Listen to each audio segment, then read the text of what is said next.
niki wahariye Imana? Nikihe cyumba ufite mu nzu yawe? Nihe uhurira n'Imana? Nikihe cyumba wahari Imana?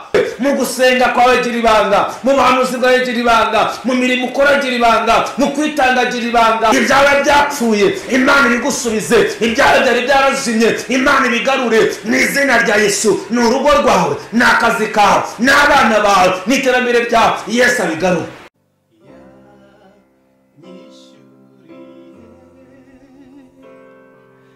Ya myenda yose ya mbabariye ibyaha atumanerade. Yesu ashimwe cyane bene data bakunze bikamba Calvary TV, nongeye kubasuhuza amahoro y'umwami wacu Yesu nabane namwe. Nkuko bisanzwe rero bifurije umugisha w'Imana mu izina rya Yesu. Kuri iki cyumweru kitariki 21 z'ukwezi kwa kabiri 2021, ngwifurije guhura n'Imana mu izina rya Yesu, kandi ngwifurije kongera kwakira amavuta y'ubutabazi mu izina rya Yesu. Ni igihe cyo guhobera ubuhanuzi bwawe, ni igihe cyo guhobera igitangaza cyawe, ni igihe cyo guhobera icyo Imana yakuvuzeho, ni igihe cyo guhindurwa amateka, ni igihe cyo kugira ngo ibyo abantu bazi basange byagitse ku buzima bwawe mu izina rya Yesu. Ni Pastor Stephen uri imbere yawe, umuyobozi w'iyi ministeri ikamba Calvary. Ndagira ngo Imana y'amahoro itugire neza twebwe twese. Reka dusenge Imana. Ndakwiyegereje mu ijambo ry'Imana, ndakwiyegereje mu guhura n'igitangaza cy'Imana, ndakwiyegereje mu kongera kwaguka mu buryo bw'uburyo bw'umubiri. Nubwo hari byinshi bikubabaje, ariko Yesu aguha amahoro mu izina rya Yesu. Mana data wa twese, ngwino bari natwe twese, yaba ngiye ugiye kubwiriza, yaba mwene data uri kutureba, reka amavuta n'imbaraga bibe kuri twebwe, buri wese ahabwa umugisha, buri wese ahabwa icyerekezo muri iri jambo. Amen. Imana iguha umugisha. Tujye kuganira amagambo y'Imana, ni ijambo rifite intego ivuga ngo icyari cyarapfuye gihuye n'igitangaza kirazutse. Icyari cyarapfuye mu buzima bwawe gihuye n'igitangaza kirazutse. Reka dusome Abami ba kabiri ibice 4 umurongo wa 18. Biravuze ngo bukeye Elisa arahaguruka ajya Umushunemu. Hariyo umugore w'umukire aramuhata ngo ajye iwe afungure. Nuko uhereye ubwo iyo yahanyuraga hose yajyagayo agafungura. Bukeye uwo mugore abwira umugabo we ati, mbonye ko uyu mugabo uhora unyuraho ari umuntu wera w'Imana. None ndakwinginze twubaka kumba ko hejuru y'inzu, dushiremo uburiri, ameza, intebe n'igitereko cy'itabaza, maze uko azajya aza kudusura ayacumbikamo. Tuvuge ngo amen. Ibi bivuze iki? 11 ngo hariho ubwo yaje bamucumbikira muri ako kumba aryamamo, abwira umugaragu we Gihazi ati, mpamagarira uwo Mushunemukazi. Amaze kumuhamagara aramwitaba, amuhagarara imbere. Abwira umugaragu we ati, mubwire ati, dore ineza watugiriye yose, mbese twakwitura iki? Urashaka tukumenyekanishe ku mwami cyangwa ku mugaba w'ingabo? Aramusubiza ati, oya, nibera mu bacu. 14 ariho numva nahanurira ku buzima bwawe. Elisa ati, twamugirira dute? Gihazi aramusubiza ati, icyakora nta mwana w'umuhungu agira, kandi umugabo we arashaje. Aramubwira ati, muhamagare. Amaze kumuhamagara aritaba, ahagarara mu marembo. Elisa aramubwira ati, umwaka utaha nk'iki gihe uzaba ucikiye umwana w'umuhungu. Mana ishimwe cyane. Nawe aramusubiza ati, oya databuja, muntu w'Imana we, wimbesha ubeshe umuja wawe. Hanyuma umugore arasama. Imana ishimwe. Igihe kigeze abyara umwana w'umuhungu nk'uko Elisa yabimubwiye. Umwana amaze gukura, umunsi umwe asanga se mu basaruzi. Ahageze abwira se ataka ati umutwe we. Haleluya. Se abwira umugaragu we ati muterure umushire nyina. Nuko aramujyana amushikiriza nyina. Nyina amwinjiza amwicaza ku bibero bye. Agejeje ku manwa y'ihangu arapfa. Niho dushoreje. Nyuma yo gupfa ari cyabaye. Imana ishimwe cyane. Ari na magambo tugiye kuganiraho, ariko ndaza kukubwira nanone icyabaye. Noneho utaza gusigara mu gihirahiro. 21. Amaze gupfa nyina aramwurirana amurambika ku buriri bwa wa muntu w'Imana. Aramukingirana arisokera. Ahamagara umugabo we ati arasohoka. Arahamagara umugabo we aramubwira ati ndakwinginze nyoherereza umwe mu bagaragu bawe n'indogobe imwe, nyaruke ngere kuri wa muntu w'Imana ngaruke. Nawe aramubaza ati niki kikujyanye iwe, none ko atari mu mboneko z'ukwezi cyangwa umunsi w'isabato? Nuko uwo mugore ashirisha imatandiko y'indogobe abwira umugaragu we ati erekeza tugende turebe. Imana ishimwe cyane. Erekeza tugende turebe, keretse ntugende buhoro keretse nkubwiye. Nuko aragenda asanga uwo muntu w'Imana ku musozi Karumeli. Musozi Karumeli habaye iki? Imana ishimwe cyane. Aya magambo ni amagambo ari hagati y'umushunemukazi ndetse na Elisa. Nta wundi muntu wivanzemo. Ndagira ngo mbwire umuntu uri kunyumva, igitangaza ugiye kwakira kigiye guturuka mu gukorera Imana kwawe, kigiye guturuka mu kwizera kwawe, kigiye guturuka mu ibanga wagize. Kubera ko igihe kirageze guhura n'igitangaza, igihe kirageze guhura n'imbaraga z'ubuhanuzi, igihe kirageze ngo Imana yongere ivugurure ubuzima bwawe. Hari amateka abantu bazi, hari ukuntu abantu bakuzi, bazi ko wahombye, bazi ko ubukwe bwapfuye, bazi ko urugo rwakunaniye, bazi ko utazigera utera imbere, bakuzura umunyabyaha, bakuzura mu bibazo, bakuzi. Ariko ntabwo bazi nanone icyo Imana ivuganye nawe mu ijambo. Ntabwo bazi ko uhuye na Elisa wawe. Ndashenze muri iki cyumweru Imana iguhuze na Elisa. Muri uku kwezi kwa kabiri kutararangira, mu kwezi kwa gatatu Imana iguhuze na Elisa. Biratubwiye ngo nuko hari umugore w'umushunemukazi. Uyu mugore yari umugore ufite iyerekwa, yari umugore wumva umwuka wera, yari umugore wumva imbaraga z'Imana mu mutima we. Mu gitondo kimwe arareba abona abantu batambuka, ariko ababonyeho ababonaho umwuka w'Imana, ababona bafite itandukaniro, babona hari uko bavuga, babona hari uko bagenda. Aravuga ngo aba bantu ntabwo bancika. Iyo ubonye umukozi w'Imana nyawe ntakagucike, iyo ubonye umuntu ufite ibyawe ntakagucike. Ugomba kugira icyo ukora, ugomba guhaguruka ukamubwira ati ngwino mu rugo. Iyo ageze mu rugo hari ibihinduka. Hari ubuhanuzi bwo mu nzira, hari ubuhanuzi bwo mu rusengero, hari n'ubuhanuzi bwo mu rugo. Ngo Elisa ngo arangije amubwira ngo ariko mwazajya muza mugacumbika mu rugo. Undi tirere rwose turabyemeye. Ngo ahita abwira umugabo tumva mbonye ko abana ari abantu b'Imana, none reka twubake akazu ko hejuru. Ngo yubaka ahita amena beto, bahita bubaka etaje, ariko etaje yo hejuru ayiharira Imana, ayiharira abakozi b'Imana. Niki wahariye Imana?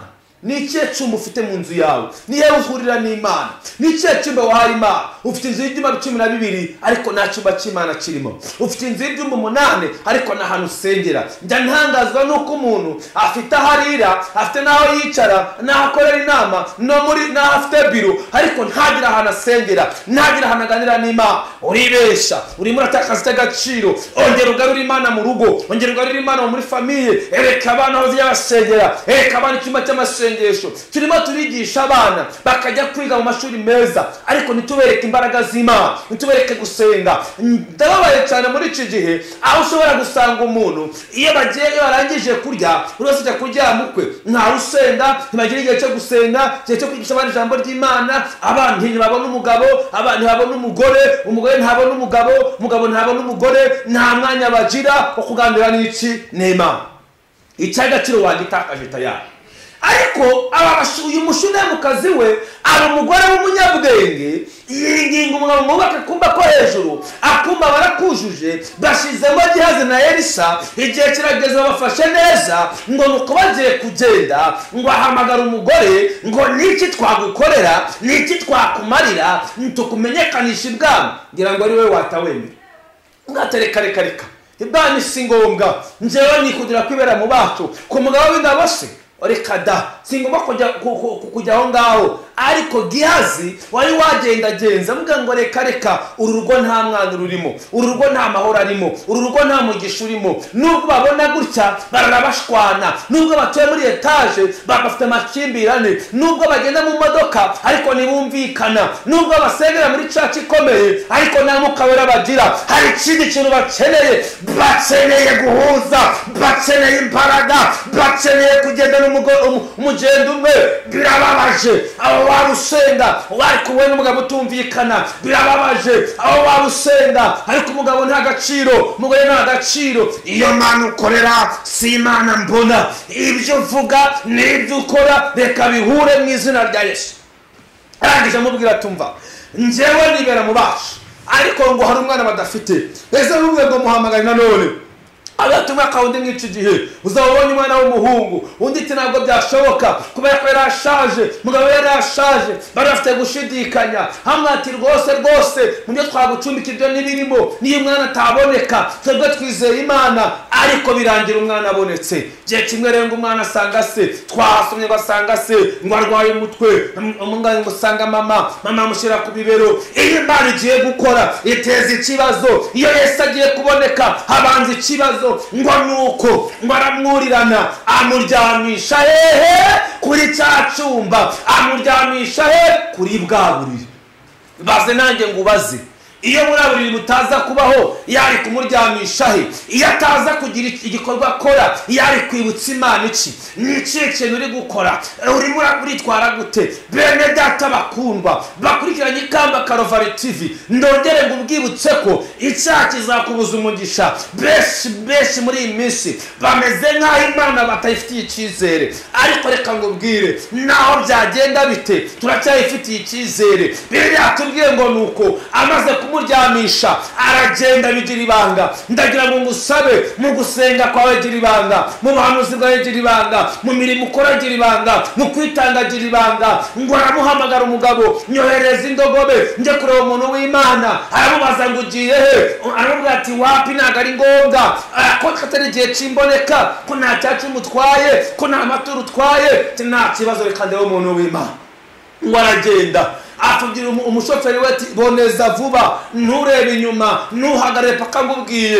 Baragenda bageze kwa Elisa bamusangiye Karumeli. Reka ngubwire hari umusozi Imana iguhamagariyeho ugomba gusangaho Elisa wawe. Hari umusozi ugomba guhagararaho Imana igakora igitangaza. Ngo baragenda bagezeyo, Elisa kimubona aramubaza ngo ni amahoro, n'umwana ni amahoro. Kumva Imana yayimye Elisa amakuru, ariko umugabo ngo ni amahoro. Ntabwo yigeze ashwana.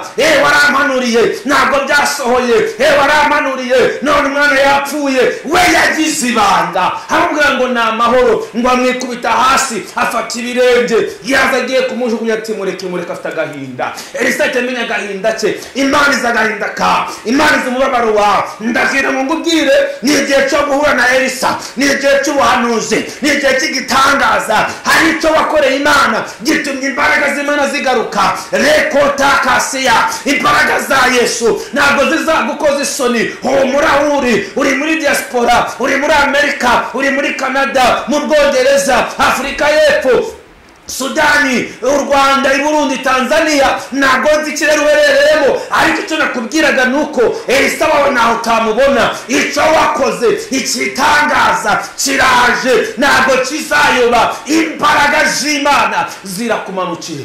None ukamubwira ngo singusiga, abwira Gehazi ngwiruka. Reka ngubwire impamvu Gehazi atamuzuye nuko ibyo Elisa yariye atabyo Gehazi yariye. Impamvu Gehazi atamuzuye nuko Elisa afite imigabane 2. Impamvu Gehazi atamuzuye nuko amavuta yari kuri Elisa atari ya Gehazi. Wikwibesha, hari Elisa wawe. Ntabwo ari Gehazi uzakuzurira umwana, ntabwo ari Gehazi uzakuzurira ubukwe, ntabwo ari Gehazi uzakuzurira amafaranga. Ni umushumba wasizwe amavuta. Abantu benshi baribesha bakayoba, bakajya batakagombye kujya. Yabona umuntu avuga indimi ngo uyu ni umuhanuzi, reka mujyanire icya 10, reka mujyanire amaturo. Uribesha. Ufite umushumba wawe, ufite umubyeyi mu mwuka wawe, were kuba muri ubwo buryo. Gehazi ntacyo azakumarira. Gehazi makasaya.